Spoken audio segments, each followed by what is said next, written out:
Morning. Yes, we're back. Another rider, another story.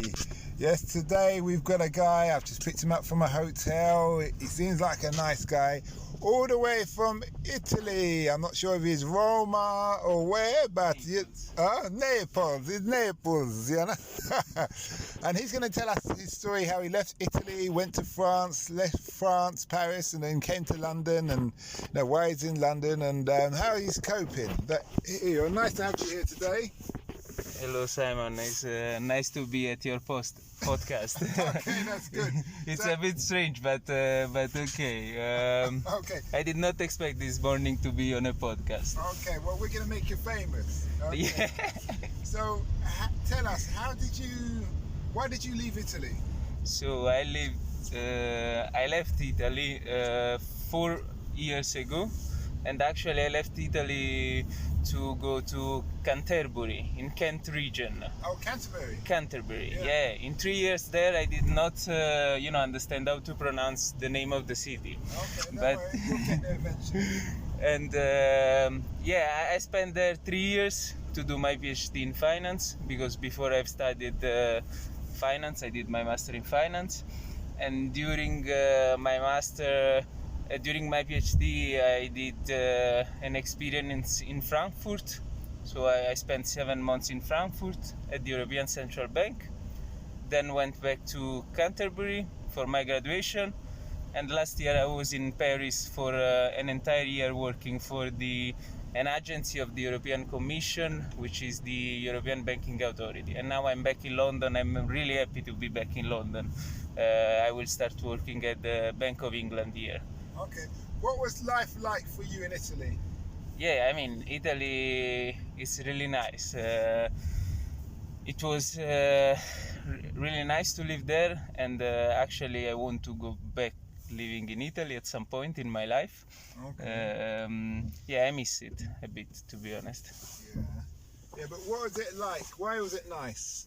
Yeah, I mean, because you have friends, family. I have my girlfriend there, you can spend time with them.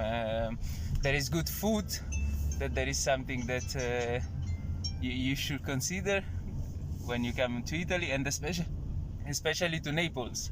And then, I mean, there are a lot of places where you can spend time, and it's really lovely. I mean, it's nice. I hear you. Okay, that's good. So you went to live in Paris. Yeah. When and why? So I started working there. I worked there for 1 year, so that's why I moved there. Paris is a crazy city, believe me. I was living like in 9 square meters. The studio was super small and super expensive. I mean, I was a bit unlucky because I went there in November, but in March we were already in lockdown, so we were not allowed to go out.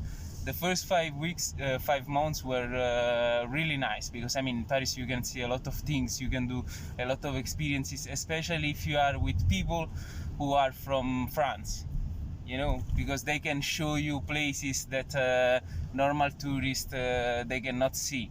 Like once we went to this bar, it was a normal door of a front door of a building, but then you enter, and it was like, I don't know, 1,000 square meters underground, which with a disco. It was crazy. I mean, really nice. Okay. Was it underground? Yeah, underground. It was underground. You entered in the front door, and there were only stairs to go underground. Okay. That's why it was crazy. You could not understand from outside that inside the door there was a bar so big. Yeah. So what was you doing when you were there?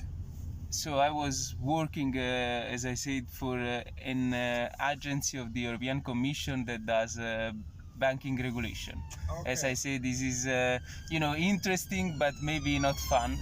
But you do the regulation for the banks in the European Union, and the name of the agency is the European Banking Authority. And I was just a trainee, so I was doing a traineeship. Okay, and how did you find that? So You can find information on the. Sorry, did you like it? Did you like Yeah. What's the good things about the job? What's the bad things about the job? Was really nice. I mean, I really like to work in the European environment and in general in the international environment, because they are very much diversified. You know, you can find people from all around Europe, but you can find also a right diversification of gender, so different people, and then it's very much inclusive because all people working there are coming from different places, so they want to be your friends, and because they don't know other people, you know, around. They are not from Paris, they are not from France, so they want to engage with you, they want to have more friends, and this was extremely valuable. I mean, I really like to work in these international institutions, let's say. So you've got friends from all over the world now? Yeah, I have friends from like Taiwan, Japan, New York, in Europe, almost everywhere. Yeah. It's really so nice. You had Americans working for this thing as well? No, because I did one of my master. I took a scholarship to go to New York, and I did it in New York at Fordham University in New York. Okay, so you sound like a bright guy. Yeah, you sound like, but then you need to see. Okay. So, how have you found London?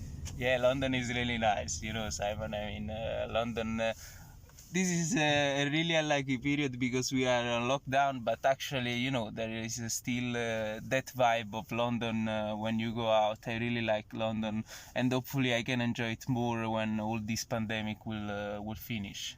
How does London compare to France and to Italy? I mean, it's less Mediterranean, you know. I can compare London to New York, not to Paris or like Rome, because London is, I mean, in normal times, London is very dynamic, a lot of people on the streets, and people that are mainly focusing on their job, you know, much more than on their life, while in a Mediterranean city like also Paris, I found Paris a Mediterranean city, you know, people, they focus on their job, but they want also live their life, much more. I understand that. So my last question is, what's the impact you want to have on the world? Yeah, that's a tough one, Simon. Come on, we ask everybody this question. Yeah, okay, that's a tough one, and you know, I feel a bit responsible on this. What's the impact? No, you know, I'm coming from Italy. I want to explain this. Italy was, I think 20 years ago, one of the front countries in the European Union. However, nowadays, because of the policy that were implemented in Italy, now we are not, you know, playing our role within the Union, and we think very much about our country, but not about this idea of Union that, in my opinion, will be very much important in 20 years, because, you know, we will face big economies like the UK, like US, like China, and we can do this only together. That's important. And so what's my impact? I would like to contribute to this mission, to, you know, to make the European Union bigger, but for the moment I'm here, so I will you know, contribute much more to the UK. Okay. Well, thanks a lot for that. It's Thank you. very interesting, and we wish you well.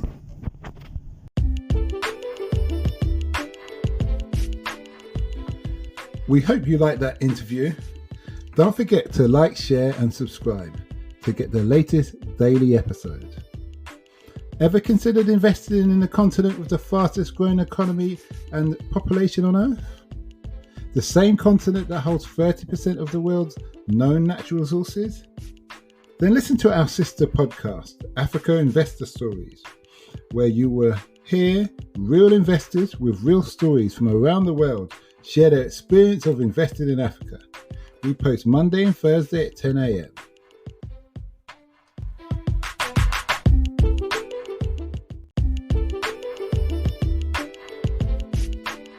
Hi, Ever wonder what it's like to work another profession or live in the underworld?